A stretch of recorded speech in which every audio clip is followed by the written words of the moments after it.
Hey you're listening to episode number 130 of the Keto Diet Podcast. Today we're chatting about how goals change on keto, getting around the cheat mentality, choosing memories over macros, the reasons for continuing to choose keto, and so much more. If you have questions about today's content, you can head on over to healthfulpursuit.com/contact and ask me. Today's guest and I share a bunch of really awesome things, and if you want all of those awesome things in one place, head on over to healthfulpursuit.com/podcast/E130, where we've gathered the transcript and links and all the things you need from today's episode. I got one cool thing for you today, and that is that I wrote a cookbook. It's coming out in April, and I'd really like for you to get a copy. You can find out more by going to ketodietbook.com. It lists all the ways that you can pre-order the book, and then by clicking on all those different options, you can find out more about the book, like how it has 140 recipes, how many pages it is, what the cover looks like. I'm pretty excited about it. And if you pre-order, you can head on over to ketodietbook.com and then click on the free with your copy link on that page, enter your email address, and I'll send you a free Keto Essentials bundle, which is complete with an allergen guide, a 3-day meal plan, and a special coupon code just as a thank you for pre-ordering the book. Now, Amazon has a really cool price guarantee with their pre-orders, where if you pre-order the book now, from the time you pre-order to the time it launches, whatever the lowest price is between those two dates is what you pay when the book launches. So that's pretty cool. Okay, let's do this thing. Welcome to the Keto Diet Podcast, the show all about keto for women so you can burn fat, balance your hormones, and heal your body. Starting and maintaining keto can be challenging without the right support. So just for listening to the podcast, I want to give you 20% off the Keto Beginning with the coupon code KETO PODCAST. That's all one word. This 30-day program gives you a clear step-by-step how-to so you can quickly adapt to a ketogenic diet, avoid common struggles, and get the results you crave.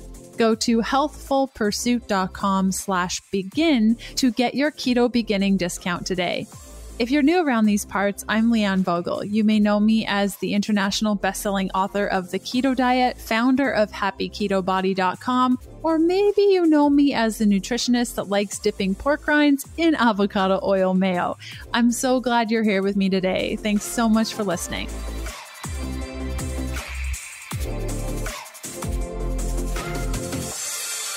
Today's guest is Lauren Berryhill, who's a certified personal trainer and certified fitness nutrition specialist who owns Keto Coach Lauren LLC. She specializes in coaching men and women to find out how a ketogenic diet can work for their bodies individually. Lauren has lost over 100 pounds on her weight loss journey and now focuses on body composition and healing her body with a keto lifestyle.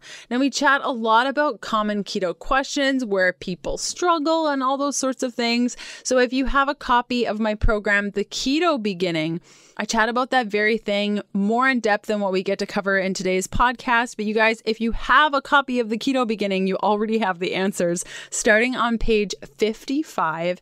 And I also chatted about how to overcome newcomer hurdles from pages 92 to 102. So if you already have The Keto Beginning, go to those pages. And if you don't already have a copy, you can grab one by going to healthfulpursuit.com/begin. Now, a quick trigger warning here. If food cheating or the concept of cheating on your diet is triggering for you, I would skip today's episode and instead listen to perhaps episode 43, where we chat about binge eating with Steph Dodier, or episode 78, where we chat about solving the binging problem with Isabel Fox and Duke. There's also episode 118, where we're chatting about the whole new year, new you concept and how to really step outside your goals and create a life that you want. As well as with the same guest, Danielle Della Valle, episode 57, about finding your happy weight. So if you're triggered by the conversation of food cheating, those are some really great episodes that you can listen to of this very podcast that might be more in line with what you want to do today. Okay, without further ado, let's cut over to this interview. Hey, Lauren, how are you? Good. How are you? I'm so good. I'm good. I'm a little tired, but I'm good. Yeah, I understand. You've been busy. Yeah, aren't we all though? Oh my goodness. Well, thanks so much for coming on the show. Yes, thanks for having me. Yeah, of course. I meant to tell you this before we started recording, but I love your earrings. Oh, thank you. Oh my gosh. Are they all just individual pieces? Uh-huh. Yeah, it's like a little chandelier. I love them. Great. I love those. Okay, back to keto stuff. My first question for you is, what does keto mean to you? I think in the beginning when I first started it, it was so different. It was about weight loss and all that, but it's really become more about food freedom. It's become the fact that I am in control of my body and my choices and what I put in my body now versus being controlled by food. It's so much more of a lifestyle than a diet per se, but like it means freedom for me. And what brought you to keto? When did that happen? Tell me your keto story. So for the majority of my life, I feel like I've been trying to lose weight, even though I suffer from body dysmorphia. So I've had that for a long time where I have just body image issues. And so when I needed to lose, or when I thought I needed to lose weight, I probably didn't, but I've always constantly felt like I needed to be on some diet. And I think that has to do with society. But when I came to keto was about 60 pounds into my weight loss journey. I hate to touch on it because I was so irresponsible when I was pregnant. I gained 50 pounds during my pregnancy because I was just eating so much.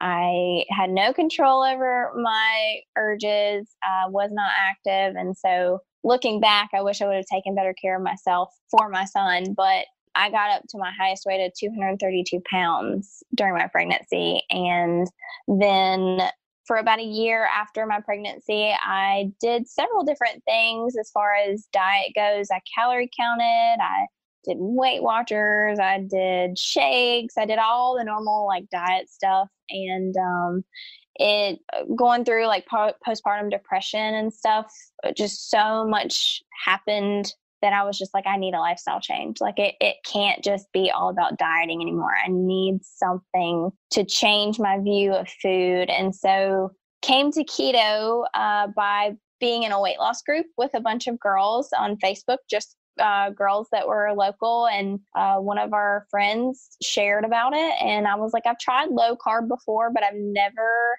given like the whole keto, like the high fat thing a go. And so I was like, hey, I've got nothing to lose. I've tried everything. So let's try it. And the rest is history because I've not gone back. And what was the thing that like, so you tried keto and it sounds like you're a little bit skeptical at first, like many of us are, like, oh, this is just going to be another one of those cabbage soup diets or whatever we've tried in the past. What was the thing that made you say, oh, okay, this is pretty awesome? I lost like 20 pounds in the first 4 weeks. So that was a huge thing for me. But like I felt incredible. I had never felt so energetic. I had never felt so like in control of everything. So like in control of my hunger, in control of like what I was putting in my body. I felt so just empowered by the diet itself. And then the weight loss obviously was a plus. So I don't know why, but I felt like when I could say no to a donut and say it doesn't really like, because they were my thing. I love donuts, but like when I could say no to that and I like didn't even care for it, it was a huge step in the direction for me, the right direction. Back to today's episode in a sec. Today's episode is sponsored by Perfect Keto. Perfect Keto creates the ultimate products for making the keto lifestyle easier and more effective. All of their products are dairy-free, made in the USA, gluten-free, doctor-approved, and use zero fillers. From exogenous ketones to boost your ketone levels for mental clarity, keto bars for a quality fat snack, MCT oil powder for making your coffee fatty and creamy without the dairy, and so much more.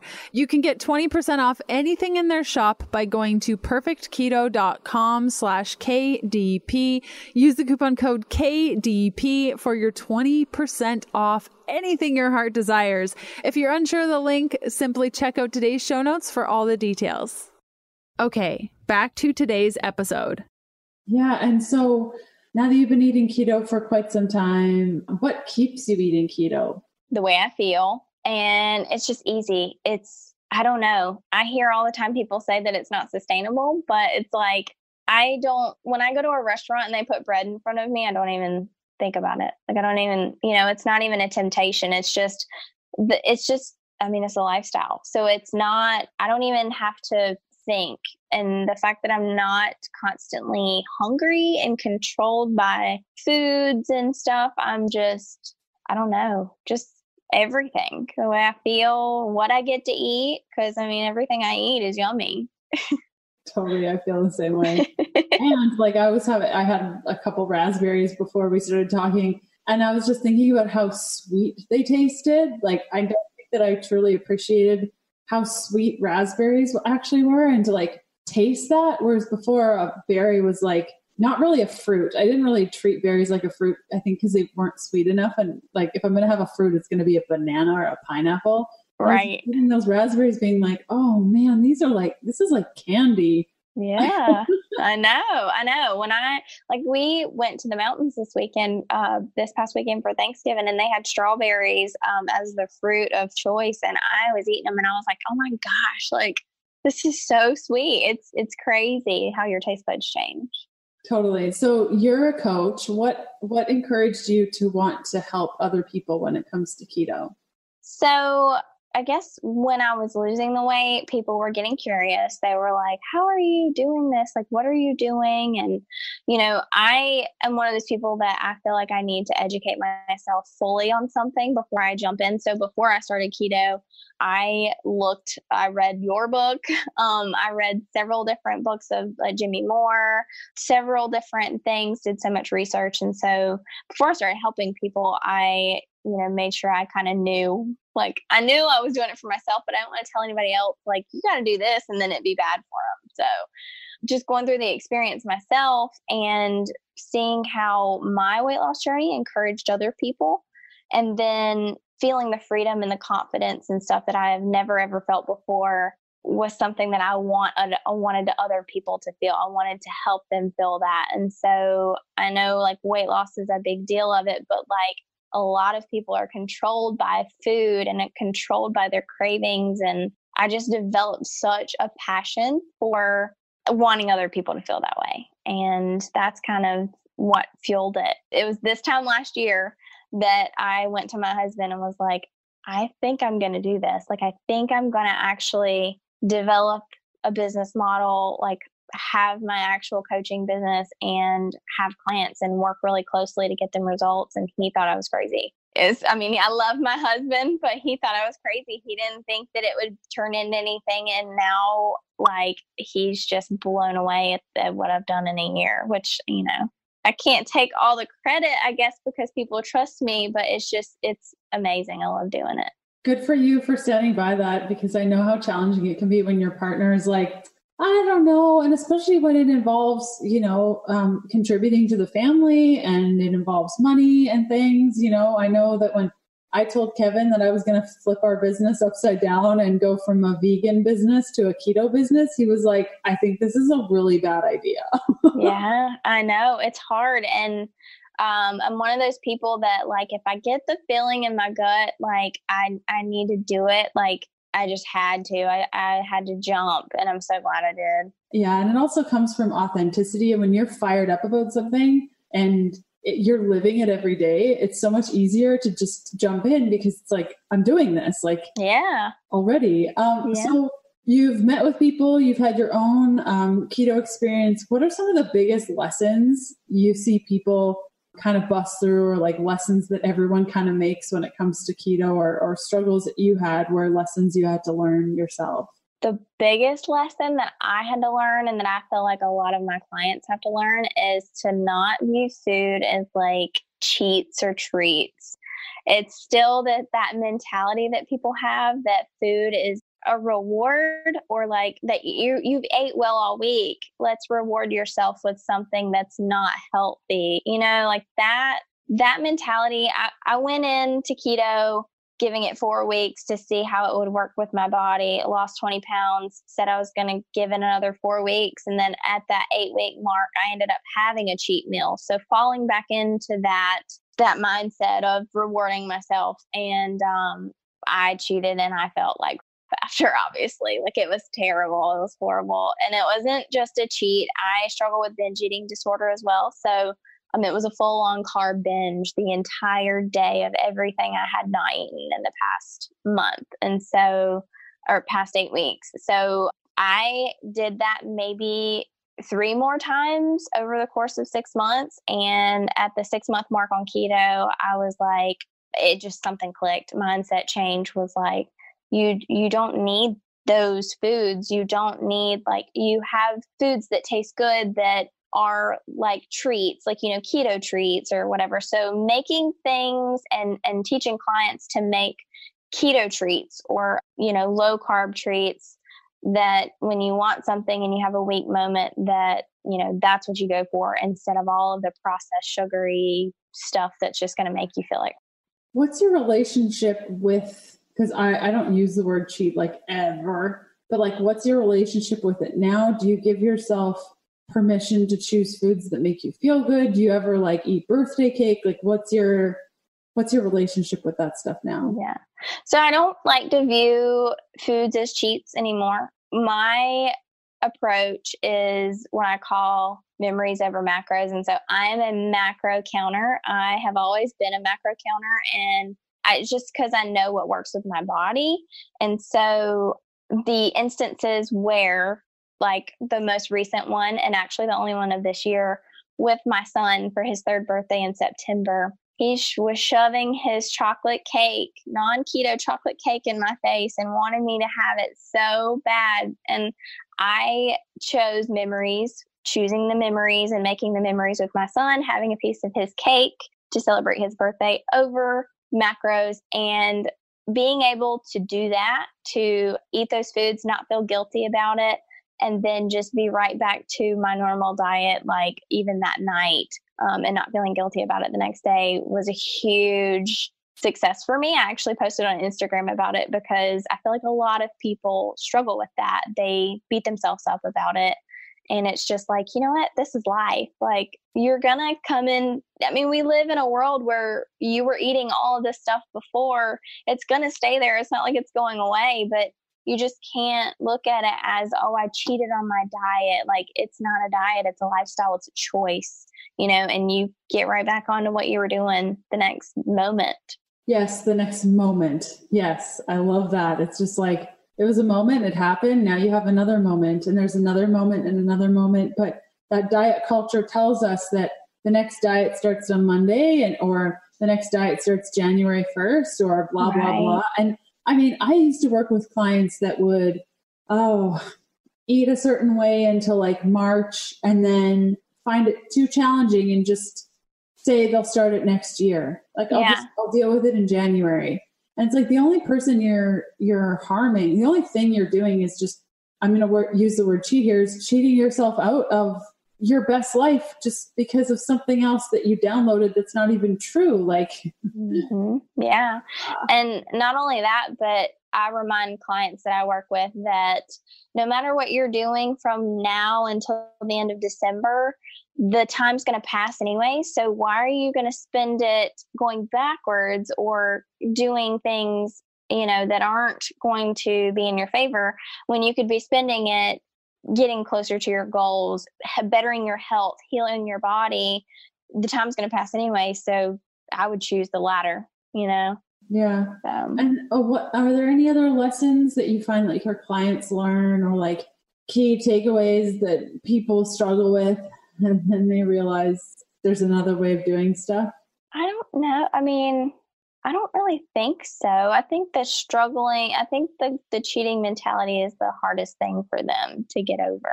I don't think, not that I can think of off the top of my head, at least. That's fair. Yeah, totally. So we've chatted a little bit about balance, how keto works for you. And I guess because it sounds like you've done a bunch of different things, how is it different from any other diet that you've tried? Like, we chatted about how good you feel, but are there specific things that help you differentiate a little bit better? So I guess just because I'm in control of my food choices, like with everything else, when I was drinking shakes for meals, like replace two meals a day with 2 shakes and eat a healthy meal for dinner. Like, what kind of life is that? That's not sustainable. To me, like, balance with keto is I get to enjoy foods that I love because I had a taste for fattier foods anyways prior. So like that wasn't hard for me to transition. And I'm not a huge veggie person, but I've actually incorporated a lot more nowadays since going keto because my taste buds have changed. But it's easier to be keto because of how I feel. I have clients who struggle with like traveling and choosing keto foods and, saying that it's difficult to stay keto when you travel and all of these things. And for me, it's not complicated. It's just, you give me a burger without a bun and I'll be good. Or you give me a salad, like it's just so easy, so sustainable. And the way that I feel is the reason why I stay with it. Back to today's episode in a sec. Today's show is brought to you by Everlywell. Sometimes we can spend a lot of time doing the right things and get super frustrated when things don't go the way we've planned. This is because there's a lot going on inside our bodies that we just don't know about, like inflammation, allergies, B vitamin irregularities, so many things. Like, did you know if your cortisol is just a little bit too high, it can impact how you lose weight? And if your free T3, a thyroid hormone, is too low, it can directly impact your metabolism. It can be challenging to find a doctor who will order the right tests so that we can determine what little tweaks we can make to our lifestyle to support ourselves to balance. This is why I love Everlywell. They're an at-home collection service with the prick of a finger. You can test your hormones, food sensitivities, B vitamin levels, the strength of your metabolism, and so much more. These tests are remarkably easy to do. You order the kit, it arrives in the mail, you prick your finger like you would testing your ketones, drip the blood sample on the piece of paper, send it in, and voila, your results are delivered to you on their secure platform in just days. You can use the coupon code KETO, all in caps, at healthfulpursuit.com/well for 15% off your order. Unsure of the link? Simply check out today's show notes for all the deets. Okay, back to today's episode. And okay, so I just thought of something else because you work with clients, and I know that every client is a little bit different and requires a little bit of a different approach and plan, and even the way that you talk to them is different depending on the client. So let's say, and I'm sure you've experienced this before, some people thrive on having like off days, and I call them off days. Some people call them cheat days. Some people say off plan or whatever. Do you incorporate that into your practice where people have a quote unquote cheat day? It sounds like you work a lot with this, like the cheat stuff. So I just wanted to pick your brain on the different types of protocols that you put your clients on depending on their relationship with quote unquote cheating.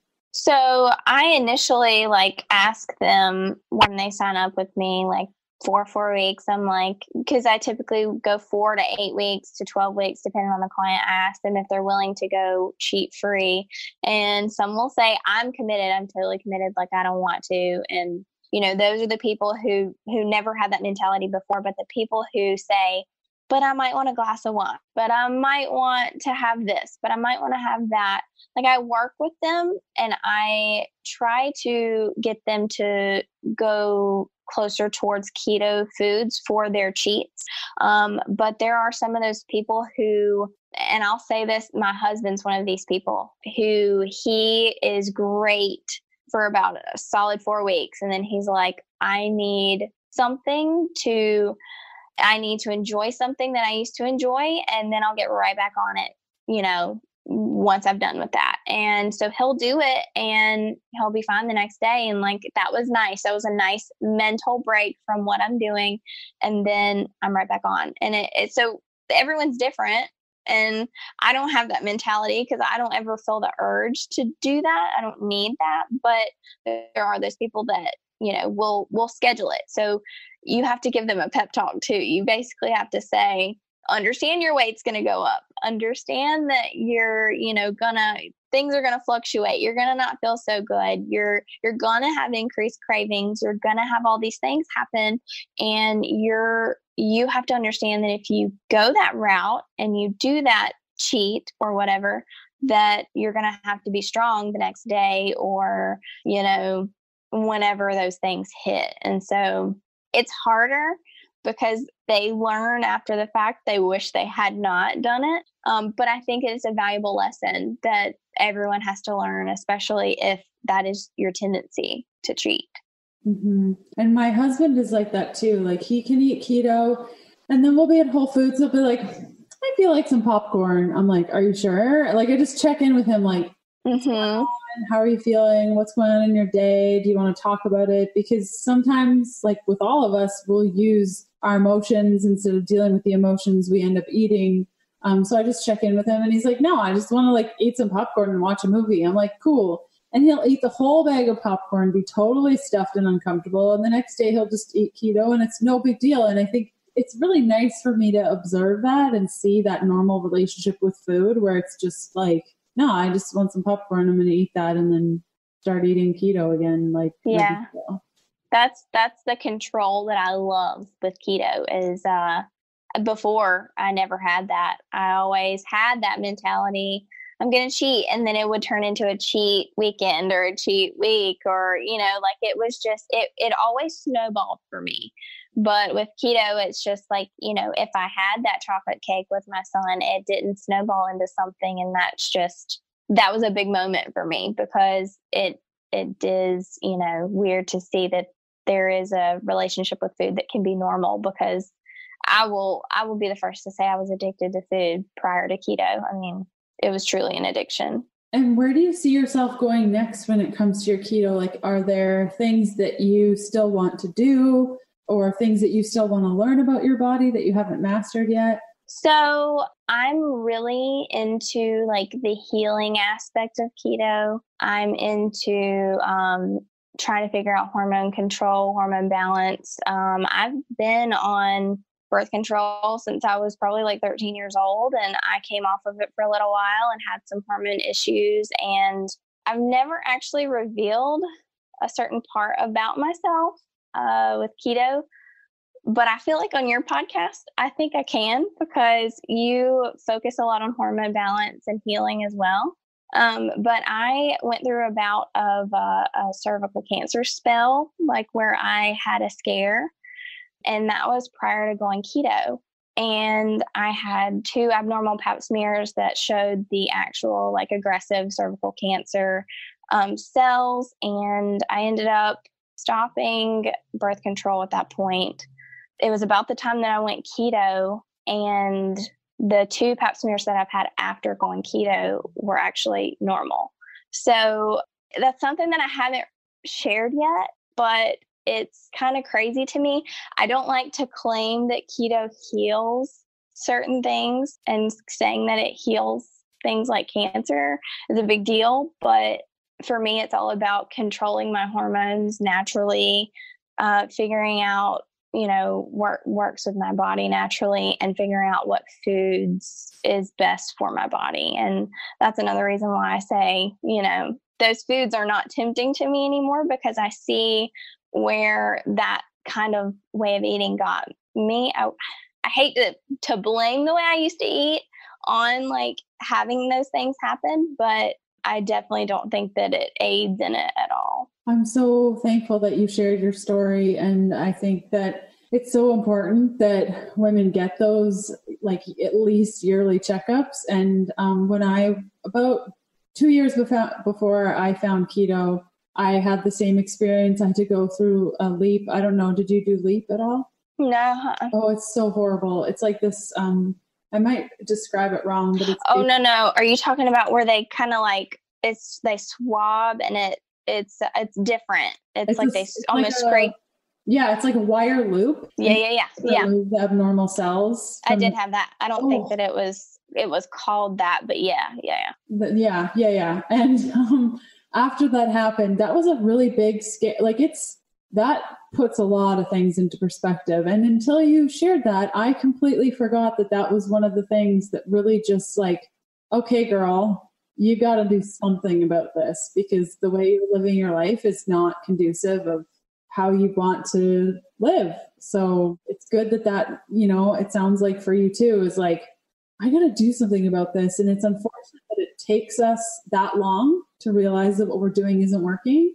Yeah. Sometimes we can't explain the changes that we've made to feel better, but the fact that you're now testing and it's all good, I mean, that's a great sign. B vitamins are really helpful for that. That's when I started all my B vitamin therapy after testing positive, because that's a scary thing and you don't want to go down that road. And it's good that you're coaching on this and you're teaching people about this. So hopefully less women have to experience that scary thing. But it's sad that we wait until it's not too late, but like we wait until there's a big scare until we do something. I hope you're totally digging this episode. I love putting these together every week, and I hope you're getting something out of it. I love seeing where you're listening from. So next time you're listening, or even right now, take a picture of yourself watching the show or a screenshot of your favorite episode and tag me on Instagram at Healthful Pursuit. And if social isn't your thing, that's totally fine. Just jump on your favorite podcast player and leave a review for the show. Okay, back to the good stuff. Yeah, it kind of goes to back when I was also diagnosed with diabetes. So, them wanting to put me on metformin as a preventative measure, and I told them no, and the doctor got really upset. I mean, that, I was determined at that point, once someone told me I was going to have to go on a medication, that I was going to make a change regardless. And so along with that and the whole cervical cancer scare, it's just, it's one other reason why I'm just so passionate about getting other people, not just for the weight loss. I mean, weight loss is great, but I find that most people stay keto for the health benefits. And that's 100% why I'm here. It's just, I don't ever want to have to go through that kind of scare again. That was before I got pregnant with my son, and I was told that I might have trouble getting pregnant, and thank goodness it did not take long at all. So that was a blessing. But it's something that amazes me that, after being keto for a year and having that pap smear afterwards and having it normal, it showed me that I was doing the right thing. That's awesome. I'm really happy for you. That's so good. Thank you. What do you go through themes with your eating where you just like love a certain food and you're totally obsessed with it? And if so, what's your thing right now that you just can't get enough of? So right now, it's going to sound terrible. I used to be a peppermint mocha freak. And so I found a way to keto-fy the peppermint mocha. So that is like my drink. But right now my food of choice is Italian salads. It's weird. I love spicy Italian, pepperoni, salami, mozzarella salads with Primal Kitchen, Greek goddess dressing. So good. I love big salads. I love volume. So that's kind of what I'm heading towards right now. That sounds great. Did you hear that Primal Kitchen got bought for $200 million? I did, from Kraft, right? Yeah. Heinz. Yeah. Is it the same company? Or Heinz? Kraft? Is it? Okay. I don't know.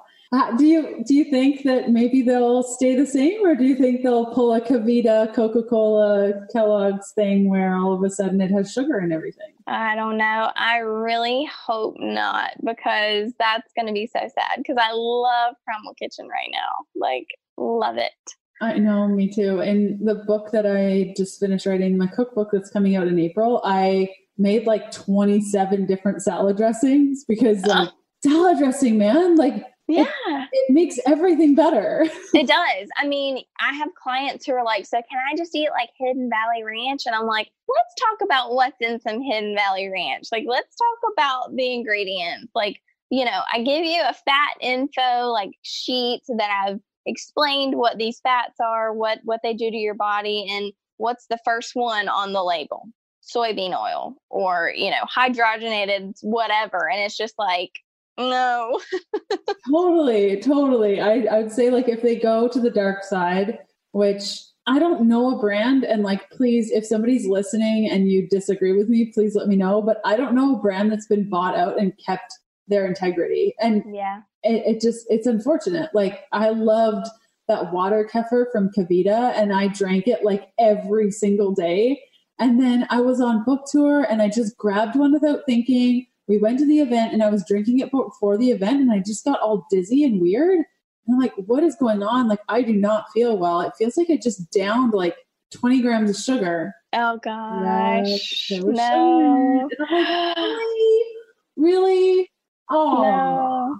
I feel like I remember hearing you just talk about a product that somebody was bought out and you didn't like the ingredients anymore. I saw your Instagram rant on it. And Nui. Yes. Yes. They grew a lot. They used to be keto cookie and they've just been growing a lot and they've been trying to keep up with the demand and they've been adding like specific ingredients in there because now they're manufacturing it instead of baking it. Epic was another one. Oh no, really? Yeah. They started putting sugar in their keto bar, like in their pork bar. They started adding maple sugar. Like, what's the point? Why would you ruin a good thing? Like, I just need one bar. Just leave me with the pork bar. I'm happy with pork. You can put sugar and cranberries and all that garbage and all the other things. But like, just leave me one. One. Okay, fair enough. And what do you think is missing in the keto space right now, specifically for women? What do you want to see more of? So this is probably the athletic side of me coming out, but I feel like, and I know diet's important. I know that is 100%. And so I feel like once people get a grip on nutrition and keto nutrition in itself, I feel like more emphasis needs to be put on exercise in the keto realm. So I'm a big weightlifter. Right now I'm incorporating more of like a power building style workout, which is like powerlifting and bodybuilding together, but just making women know that, keto is great for weight loss, but you can also do more with exercise. And I feel like there's not a ton of talk in the keto realm about exercise, especially for women. I mean, you see people like, Danny Vega and Robert Sykes and all of them, they're bodybuilders, they're men, but the only females that I really see they're incorporating like lifting weights with their keto diet are people like Mauda, Danny's wife, and Crystal Love, which is Robert's fiance. So yeah, I was just going to say those two as well. Yeah. That's the only, and so that's one of the things that I try to post more about on my Instagram and stuff is more of my fitness aspect of it, because I want women to, I find that lifting weights and exercising makes you feel more confident about your body.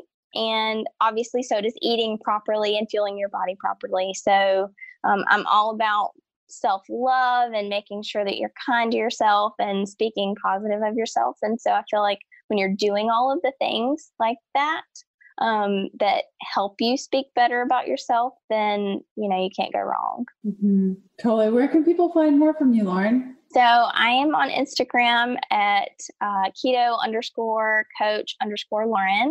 I'm also on YouTube. I'm a YouTube newbie. My channel is Keto Coach Lauren. I'm on Twitter as Keto Coach Lauren, and I have my website, which is ketocoachlauren.com. Amazing. Well, thank you so much for coming on the show today. I really appreciate it. This is great. Yes, thank you for having me.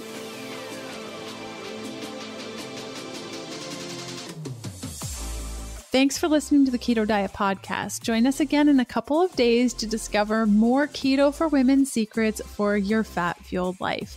The Keto Diet Podcast, including show notes and links, provides information in respect to healthy living, recipes, nutrition, and diet, and is intended for informational purposes only. The information provided is not a substitute for medical advice, diagnosis, or treatment, nor is it to be construed as such. We cannot guarantee that the information provided on the Keto Diet Podcast reflects the most up-to-date medical research. Information is provided without any representations or warranties of any kind. Please consult a qualified physician for medical advice and always seek the advice of a qualified healthcare provider with any questions you may have regarding your health and nutrition program.